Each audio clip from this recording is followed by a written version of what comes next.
I don't know about you, but I feel like at the intersection of my faith and my fear is pie. Let me explain. I feel like as a person, what I want to do is live by faith and do something for a purpose with my life. But right there at the intersection of what I want to do with my faith is also my fear. And fear says, well, you can't do that. Fear says it won't work. You won't sound right. You don't look right. And I feel like this intersection of my faith and fear becomes pie. What that looks like is instead of doing my purpose, I can just substitute it with pie instead. I think the question for all of our lives is, do I chase purpose or do I chase pie? Now, pie comes in many forms. It comes in the form of drugs or gambling or shopping or binging on TV shows, scrolling at social media. Pie represents anything that kind of sedates us. On the inside of me, I feel like there's a 1 inch tall lion in my heart that always wants a reason to live. Inside of me, this 1 inch tall lion, he wants to roar. Like, can we go chase something? Let's go get something. Let's go conquer. But the rest of me can live in the realm of fear. Just recently, I was at a friend's house on a Saturday with about 8 dudes, and we're just talking life and having a great time. And I left around 10 p.m. because that's pretty late for an empty nester. And I go home, and on the way home, I decide I need some pie. But let me tell you why. I had heard some stories hanging out with these guys about some things they faced in their lives, especially things with their marriage or their previous marriage. And those stories always hit my heart because I love helping people with marriage because I know that marriage either becomes something that helps you get wings or a cape around your neck and live well, or marriage becomes like, dare I say, like a noose around your neck that really holds you back and stifles you as a person. And I hear these stories and it makes me think I'm failing. Why don't I help more people? Why am I not doing more to help with marriage? And it bothers me.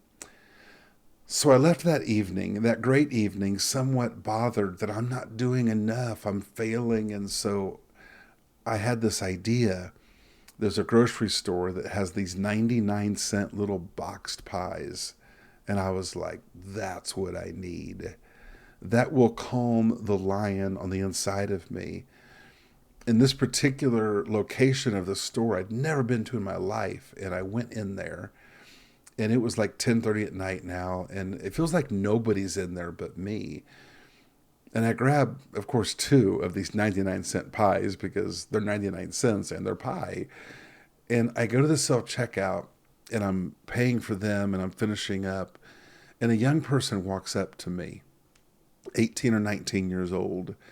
And he works there and he says, "Excuse me, are you the guy that comes to the high school and teaches about mental health?"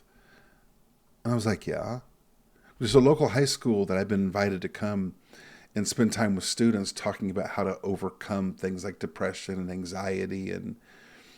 And so here we are. He had been in one of those classes and he looked at me with tears in his eyes and he said, "You changed my life." He said, "I know a lot of students probably just weren't even paying attention, but you changed my life and I wanted you to know." He said, "I was in such a dark place as a person and I didn't see any way of being out of this dark place." And he said, "But what you talked about, I'd never heard anyone talk about it before like that." And he said, "It changed me."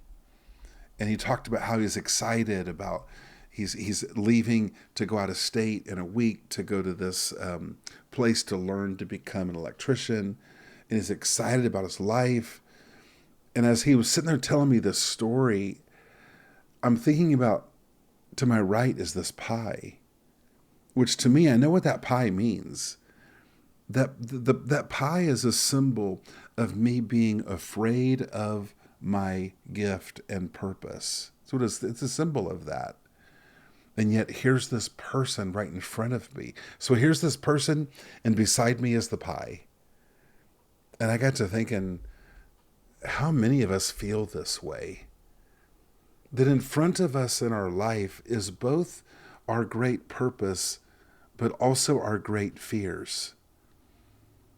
And pie comes in so many forms, and so does purpose come in so many forms. I feel like it's a daily battle. Sometimes the war inside of me between faith and fear is 50-50, and it's a real battle.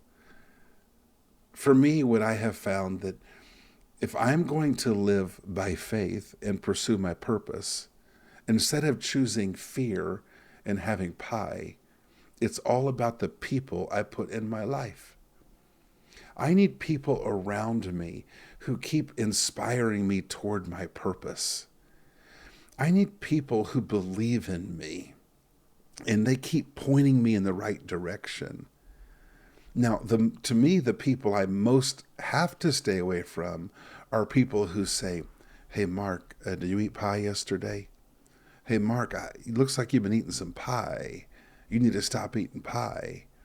See, those people to me are dangerous because they're missing the greater point. The greater point of my life is not will I eat pie. The greater point of my life is will I chase my purpose. And I wonder this about so many people who battle with things like addictions, any kind of behavior that's like this massive security blanket or this massive pacifier. That maybe what we're really doing is we pacify the longing of our heart that's saying, let's live more, love more, play more. Whatever we do to pacify that stuff, do we judge people by the pacifiers they choose, or do we inspire people to have the courage and love and faith to pursue their purpose instead? I personally think that anyone who doesn't listen to their heart that's calling them to live more will probably end up drinking more, or eating more, or shopping more, or vegging more, or sleeping more, or working more, or working out more. Our hearts really want to live. Now, our heart also wants pie, but I think the greater thing we want is to live a life where we feel like we're giving our best to the world, where we're chasing something bigger than us. So that's my pie story. I think pie surrounds all of us, but I also believe that opportunities for purpose are also right in front of us.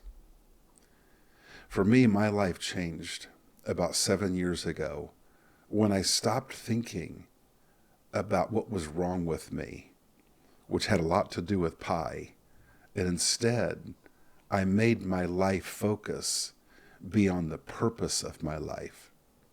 It's very difficult to live in this pie-filled world unless you have a purpose-filled life.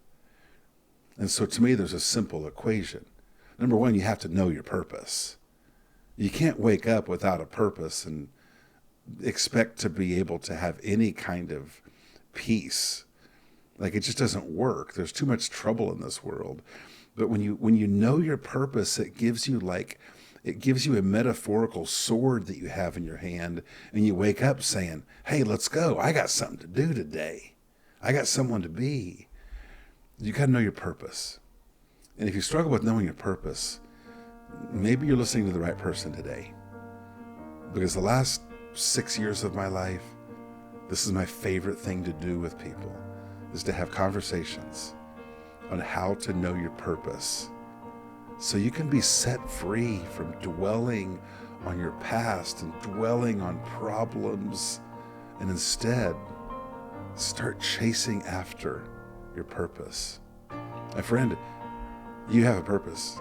I don't care how much pie you have eaten or what type of pie you have eaten. You have a purpose, and there's people all around you ready for you to step up and chase after it.